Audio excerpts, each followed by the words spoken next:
سلام بچه ها، من امروز میخوام یه داستان قشنگ براتون تعریف کنم. اسمش ذهن آگاهیه.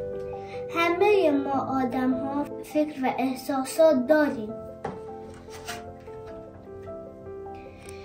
ذهن آگاهی یعنی به همه چیزهای دور و برت توجه کنی. همین الان به چی فکر میکنی و چه احساسی داری.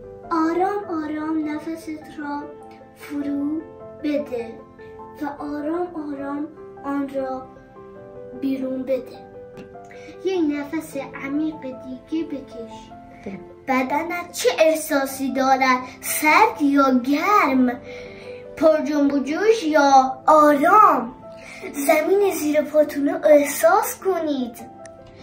انگشتای دستت را و پاهایت را جمع کن، فشارش بده،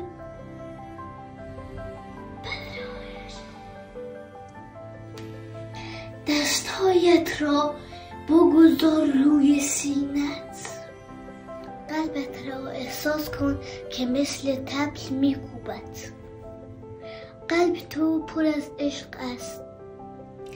حالا این عشق را به نفر دیگه ببخش.